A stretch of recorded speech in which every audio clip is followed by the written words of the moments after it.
Jadi jadi waktu kita itu sehat, memang sering kita selalu melakukan ritual ya. Waktu kita sehat sering melakukan ritual. Artinya baca-baca patriloa.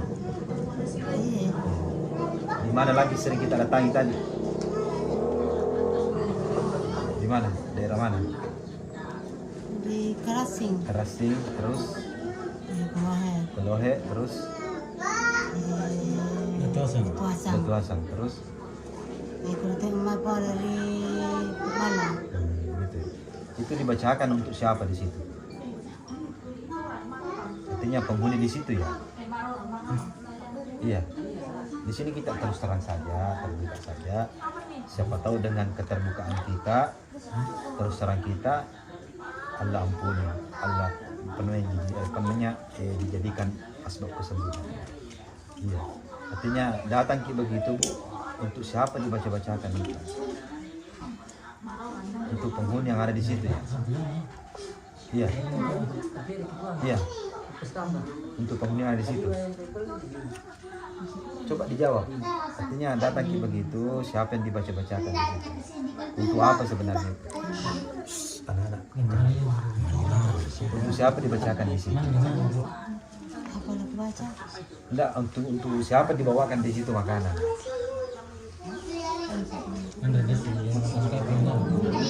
Hah? Nah, penghuninya di situ ya? Iya. Artinya penghuninya yang ada di situ Bu ya? Hah? Iya. Sini kayak dulu. Penghuni yang ada di situ. Iya. Di situ di tempat itu. Kan sering kita datang di situ. Iya. Bantu dulu. Kami nanjur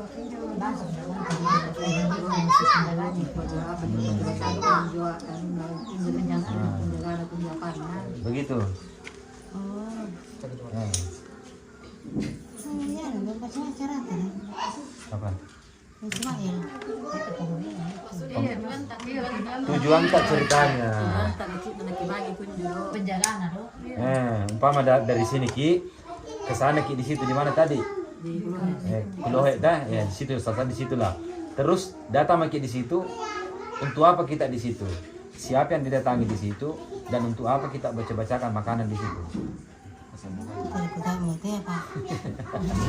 Penghuninya ya? Iya. Nah, penghuninya. Jadi ketika kita datang di situ, dibacakan penghuninya di situ, maka sesungguhnya itu nanti yang menjadi penyebab penyakit dalam tubuh kita. Karena kenapa? Kita datang di situ, berarti sudah kita yakini dia takut. Ya, ketika kita takut tidak datang di situ baca-baca makanan sesajen, maka dia datang nanti menagih untuk mengganggu kita. Jadi sebenarnya ini adalah gangguan jin nasab. Jin nasab itu artinya jin keturunan. Ya. Jadi tidak ada gunanya kita selalu datang. Hanya mendatangkan penyakit nantinya. Bisa saja ada penyakit medis, tetapi bisa saja kita ditunggangi juga dengan jin nasab, yaitu jin keturunan. Ini gangguannya berantai dalam keluarga. Ya, berantai dalam keluarga akan jatuh nanti kepada anak-anak cucu kita apabila masih meyakini hal seperti itu. Jadi kuncinya kita di sini adalah tobat. Tobat kita. Bagaimana caranya Allah Ta'ala mau menyembuhkan kita kalau kita menduakan Allah? Ya. Bagaimana caranya? Kita mau saja ini pasangan suami istri kalau didoakan bagaimana perasaan? Nah, iya, begitu juga dengan Allah Ta'ala. Bagaimana caranya kita mau disembuhkan oleh Allah Ta'ala kalau kita mendoakan Allah Ta'ala? Jadi kuncinya taubat. Ya Allah, ampunilah segala dosaku ya Allah. Taubat kita sebelum meninggal. Maka ampunan Allah Ta'ala itu segera datang. Begitu. Dimana kita berharap kepada Allah Ta'ala. Sedangkan kita sakit, tentunya kita berharap ridhonya Allah Ta'ala. Bagaimana caranya kita meraih ridhonya Allah Ta'ala, berkahnya Allah Ta'ala, maka tinggalkan kesyirikan itu. Yang menduakan Allah Ta'ala dengan alasan adat dan tradisi, dengan alasan patriloa. Tidak ada manfaatnya. Mari kita hidupkan sunnah Rasulullah. Ini kata Rasulullah, barang siapa menghidupkan sunnahku, berarti dia cinta padaku. apabila cinta padaku kekal bersamaku di surga. Gitu.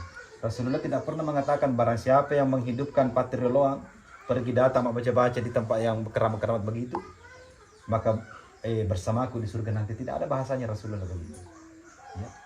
Jadi mari kita hidupkan sunnah. Ya, insyaallah di saudara-saudara yang ada di sini. Karena gangguannya begini berhenti dalam keluarga nanti. Berantai.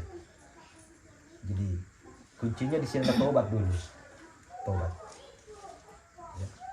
Ada anak tak sudah bikin marah-marah. Sekejap dia tidak minta maaf lalu minta uang 1.000 rupiah. Jangankan 1.000, 100 pun tidak dikasih. Karena kita masih jengkel. Begitu. Begitupun dengan Allah Ta'ala. Kita sudah menduakan Allah Ta'ala, diganggu oleh makhluk yang ada di situ, lalu minta kita lagi pertolongan kepada Allah. Bagaimana caranya ini? Allah mau bantu. Ya kan? Jadi di sini mari kita kendalikan diri kita. Jangan mau dipengaruhi oleh setan atau jin nasab atas petunjuk dukun. Karena datangnya kita di sana itu pergi baca-baca begitu saja, itu petunjuk dukun sebenarnya. Ya. Dari mana kita tahu? Kalau bukan dukun yang tunjukkan di sana. Oh, ada Patrio Longo ya. Oh, di sini kau datang ya. Ini dilanjutkan ini perbuatannya nenek tak dulu, karena mungkin saja nenek tak dulu kurang paham agamanya. Nah, disinilah kita gunanya paham agama supaya ada bekal hidup. Nah, karena orang yang tidak ada paham agamanya itu bagaikan berjalan di tengah kegelapan. Dapat lubang jatuh, dapat kawat tak sangkut, dapat tembok tak bentur. Karena kenapa gelap? Nah, begitu juga kehidupan. Tidak ada paham agama begitu. Ada yang tanyakan ke orang, oh pergi di sini, oh lepas ayam ki di sini, datang lagi. Alasan untuk sembuh. Mau sembuh, oke kita mau sembuh, tapi dengan cara meminta kepada Allah yang benar. Ya, minta kepada Allah. Begitu. Ya, alasannya orang itu minta juga kepada Allah, tapi caranya tidak seperti itu. Ya. Kata Rasulullah, sebaik-baik doa atau ucap syukur setelah sholat. Itu lebih baik dan lebih afdal. Ini Rasulullah yang katakan kekasih Allah. Kalau kekasih Allah yang memberi contoh, memberi perintah, maka dijabah, didengar. Itu. Jadi, kata Rasulullah SAW, barang siapa yang mendatangi dukun atau mendatangkan, lalu mempercayai perkataannya, maka tertolak sholatnya selama 40 hari. Itu baru satu dukun. Bagaimana kalau datang mak dukun di sana sampai 5? Bayangkan 40 hari itu satu dukun, 5 kali 40 hari mati di dalamnya, itu bagaimana? Sia-sia, tidak ada ibadah kita. Jadi kita mengintrospeksi diri, ya, tobat kepada Allah Ta'ala. Mudah-mudahan dengan tobat ini, dengan apa yang kami sampaikan, bisa menjadi asbab kesembuhan untuk kita. Jadi ya, dulu ya, insyaallah Bu. Jadi asbab kesembuhan. Jadi beruntunglah kita, Allah pertemukan kita seperti ini. Beruntung ya, ada kita bisa paham agama, ya. Karena kita sudah kenal agama Islam, ya. Nah, tapi yang memahami itu bisa saja belum. Kenapa dikatakan bisa saja belum? Karena ada bilang ke orang dukun, oh datang ke tempat ini yang kasih begini kok, ini yang lain kok. Ini namanya belum paham agama. Kalau kenal agama, kenal iya, karena kita ini Islam. Tapi memahaminya itu belum. Nah, jadi semoga apa yang kami sampaikan ini bisa kita paham, ya. Jadi insyaallah. Nah, jadi kami dulu kenapa kami tidak langsung kerja obati karena kami dulu bantu agama Allah Ta'ala. Intan surullah yang surku, bantu agama Allah. Salah satunya saling mengingatkan seperti ini, maka Allah akan membantu. Nah, jadi ku bantu dulu agamanya, Allah Ta'ala sering mengingatkan, ya. Nanti insyaallah Allah Ta'ala bantu kita, ya, dengan kesembuhan. Kalau kita mau tobat, kalau kita mau sadar, ya, walaupun berapa ku baca, tapi kalau kita tidak mau tobat, maka jauh kesembuhannya Allah Ta'ala. Di mana kau meminta kesembuhan, keberkahan, kalau bukan kepada Allah. Sedangkan kita tidak mau tobat, berarti masih mendoakan Allah Ta'ala, berarti jauh kesembuhan. Begitu, ya Ibu, ya. Jadi tergantung dari kitanya. Ya, kalau berniat mikir sekarang, ya Allah, ternyata salah perbuatanku, ya Allah, saya mau tinggalkan semua itu, patron tidak ada manfaatnya. Ternyata itu pembawa penyakit dari diri saya nanti dan keluarga saya. Ampunilah saya, Allah. Saya mau tinggalkan, semoga ini asbab kesembuhan untukku. Begitu Ibu. Ya. Jangan berkeras hati Ibu, lembutkan hati tak, luluhkan hati tak. Semoga apa yang kami sampaikan bisa jadi asbab hidayah untuk kita, Ibu ya. Bukan cuma Ibu yang mendengar di sini pun juga. Jadi insyaallah mudah-mudahan Allah Ta'ala memberi kemudahan untuk kesembuhan Ibu. Ya, karena ini penyakit medis bisa saja ada, tetapi kalau ada yang tunggangi maka itu menjadi penghalang. Yang tunggangi itu bisa saja jin kiriman ataukah jin nasab. Jin nasab itu adalah jin keturunan. Yang mana dibilang jin keturunan itu selalu datangi dulu orang tua tak, nenek tak, akhirnya kita yang lanjutkan. Karena ada bahasa, nah kalau meninggal mak nanti kasih terus ini ya nak, karena patriluang itu patriluang kasih terus ke ini. Nah, ini nih kapan kita lakukan orang meninggal kita yang tersiksa di alam kubur karena perbuatan seorang anak. Begitu. Ya, Ibu ya. Nah, jadi kalau disayangi orang tua atau ibu, tinggalkan semua patrol yang tidak ada manfaatnya itu. Mari menghidupkan sunnah Rasulullah, perbaiki sholat, jaga ibadah. Walaupun kita sholat, ketika kita masih melakukan patrol seperti itu, dibacakan nasi untuk malaikatnya rumah, malaikatnya kampung, orang meninggal, maka itu jadi siksanya orang tua kita di alam kubur. Baru di alam kubur. Kenapa orang tua disiksa? Karena anaknya memperbuat. Begitu. Ya, salah Budi. Insyaallah mudah-mudahan menjadi sebab kesembuhan. Ini kalau dia dari segi wajah ini seandainya saya masih bisa berkebun. Iya, masih bisa. Salah deh, pakai palet deh.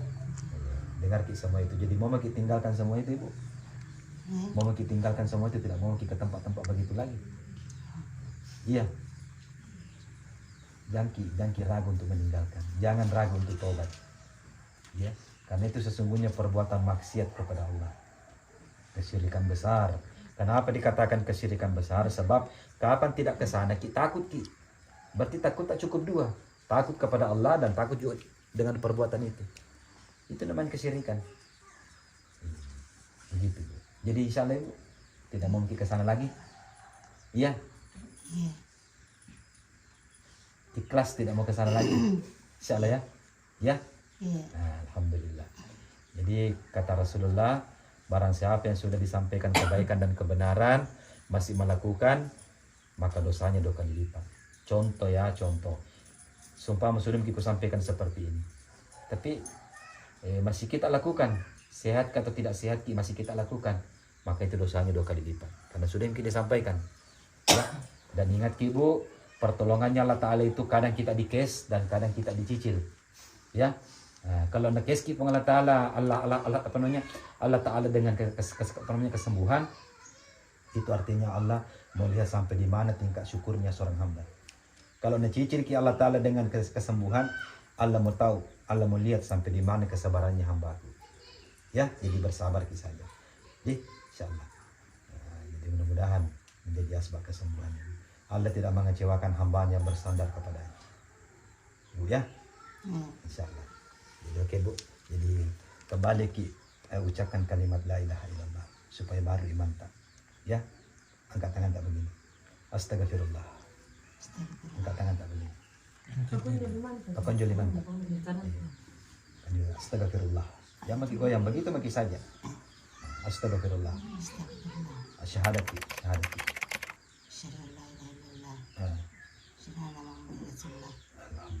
Salawat.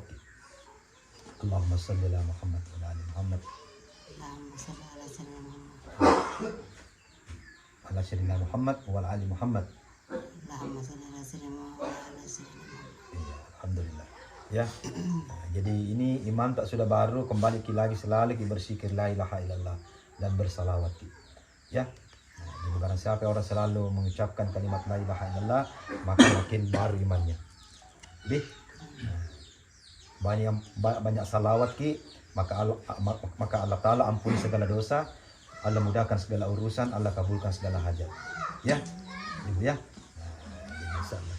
Oke sahabat eksekusi dimanapun berada, kita sekarang berada di Kabupaten Bulukumba, tepatnya di daerah Kajang ya. Mana? Oh Herlan ya. Nah, Herlan ya. Jadi di desa apa namanya di sini? Desa Tugondang. Desa Tugondang.